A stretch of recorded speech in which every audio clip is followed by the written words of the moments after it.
ప్రజల కోసం నిలబడిన వాళ్ళ కోసం ఎలా ప్రజలు కూడా నిలబడతారనేది ఒక పక్క కనపడుతుంటే, మరో పక్క దారుణమైన విషయం ఏమంటే, ఇప్పటికే ప్రచారం దగ్గర నుంచే నిస్పృహలో కొట్టుకుపోతున్న తెలుగుదేశం పార్టీ పోలింగ్ రోజు వచ్చేసరికి దాని డెస్పరేషన్, ఆ నిస్పృహ, ఆ నైరాశ్యం ఎంత పరాకాష్ఠకు పోయినాయో, ఏ రకంగా తట్టుకోలేక రెచ్చిపోయాయో టీడీపీ కార్యకర్తలను పడే గూండాలు కానీ, లేదా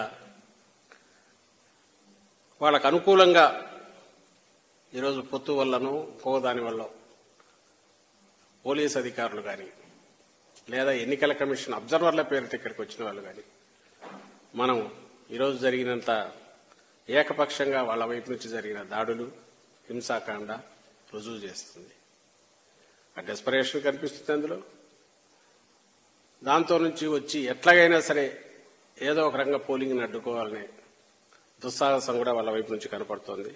దురదృష్టకరం ఏంటంటే, ఇక్కడికి వచ్చిన అబ్జర్వర్ల పేరిట ముఖ్యంగా మాచర్ల, పల్నాడు జిల్లా మీద అయితే ఆల్మోస్ట్ ఒక ఇనుప తెర చుట్టూ ఇది చేసినట్టే, బందికానాలో చేసినట్టే చేశారు. నిన్న మొన్నటి నుంచి మొదలైంది, ఈరోజు పరాకాష్ఠకు చేరింది. ఎన్ని చోట్ల దాడులకు తెగబడ్డారో పద్ధతి నుంచి చూస్తూనే ఉన్నారు. రాష్ట్రమంతా టీడీపీ గుండాలు స్వేచ్ఛగా, విచ్చలవిడిగా, విశృంఖలంగా రోడ్ల మీద కర్రలు పట్టుకొనో, కత్తులు పట్టుకొనో, మారణాయుధాలతో తిరగడం, అటాక్ చేయడం. పొద్దునే చిత్తూరులోనే కత్తిపోటుతో మొదలైంది వాళ్ళ పోలింగ్ ఏజెంట్, వైఎస్ఆర్సీపీ ఏజెంట్ మీద అటాక్ చేయడం. ఇంకా నర్సరావుపేటలో చూశారు, అక్కడ శాసనసభ్యుడు డాక్టర్, ఆయన నర్సింగ్ హోమ్ దగ్గర ఎట్లా విశృంఖలంగా రెచ్చిపోయి అన్ని ధ్వంసం చేసి ఇచ్చేశారు.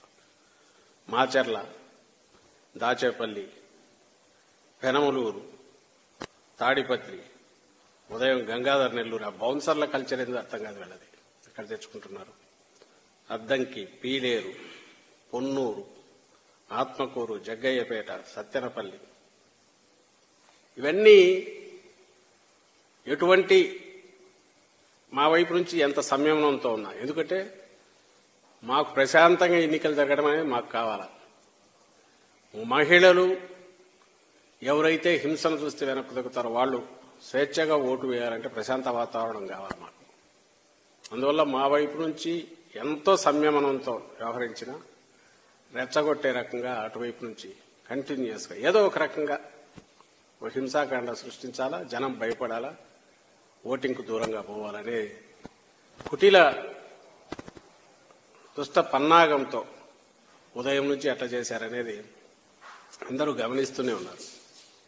టీవీలో చూపుతున్నారు, ప్రజలు గమనిస్తున్నారు. మీరే ఎందుకు చేసి ఉండకూడదని మమ్మల్ని అనొచ్చు. మాకు అది ఉపయోగం కాదు, నష్టం. ఎందుకంటే మాకు ఓటు వేసే వాళ్ళంతా నిస్సహాయాలు, నిరుపేదలు, మహిళలు ముఖ్యంగా.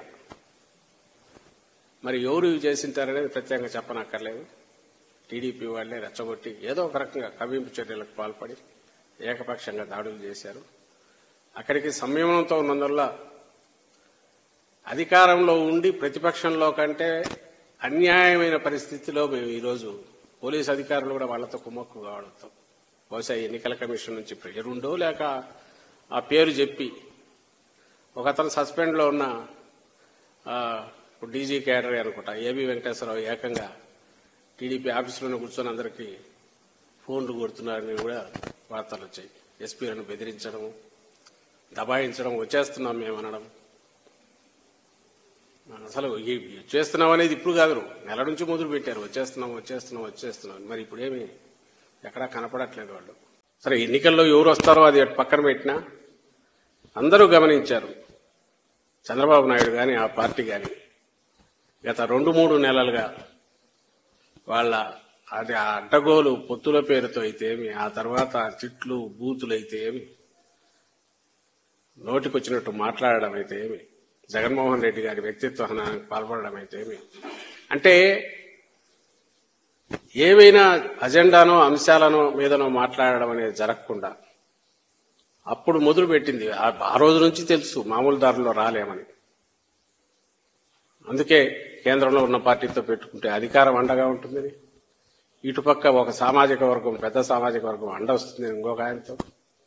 అన్నీ పెట్టుకొని ఏది చేసినా ఆఖరికి నువ్వు ప్రజలకేం కావాలో తెలుసుకోకుండా, లేదంటే ప్రజల ఆకాంక్షలకు తగినట్టు ఉండకుండా, ఎప్పుడు మేమన్నట్టు నువ్వు గతంలో ఏం చేసినావో చెప్పకుండా, రేపు ఏం చేయబోతున్నావో స్పష్టత ఇవ్వకుండా, నువ్వు ఆఖరకు మొదలుపెట్టి ఈరోజు పోలింగ్ డే వరకు నువ్వు నడిపిన నాటకాలన్నీ ఈరోజు పరాకాష్ఠగా దానికి అవేం ఆ పప్పులు ఉడకలేదని తెలిసాక దాడులకు తెగబడడం, హింసాకాండకు తెగబడడం,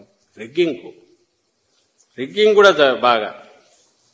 ఇప్పుడు యాక్చువల్లీ ఈ టైం ఇంతకాలం అయిపోయి అన్ని రకాల వెబ్ కాస్టింగ్లు అన్నీ వచ్చినా కూడా మా దృష్టికి వచ్చినవే సాక్షాత్తు కుప్పంలోనే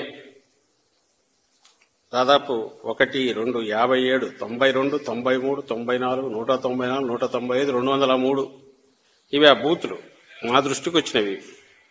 రిగ్గింగ్ చేశారని వచ్చాయి, కంప్లైంట్ కూడా ఇచ్చాం.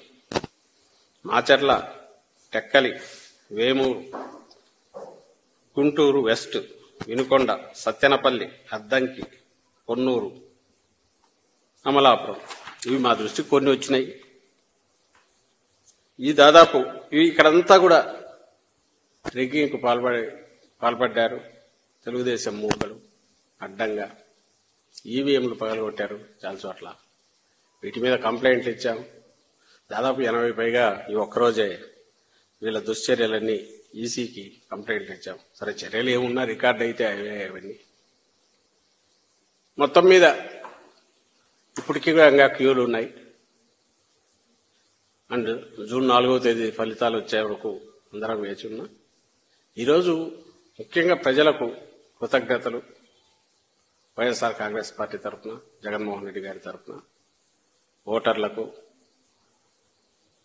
ఏ అట్టడుగు వర్గాలైతే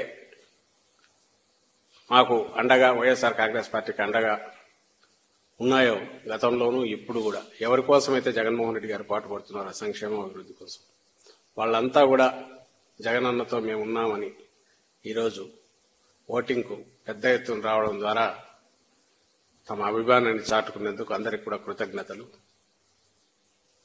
మా వైపు నుంచి పూర్తిగా కార్యకర్తలు క్షేత్రస్థాయిలో, అటువైపు నుంచి ఎంత రెచ్చగొట్టే చర్యలున్నా ప్రశాంతంగా సంయమనంతో పనిచేసిన క్షేత్రస్థాయి కార్యకర్తలకు, నాయకులకు అందరికి కూడా ధన్యవాదాలు కూడా చెప్తున్నాం. Please subscribe Telugu politics.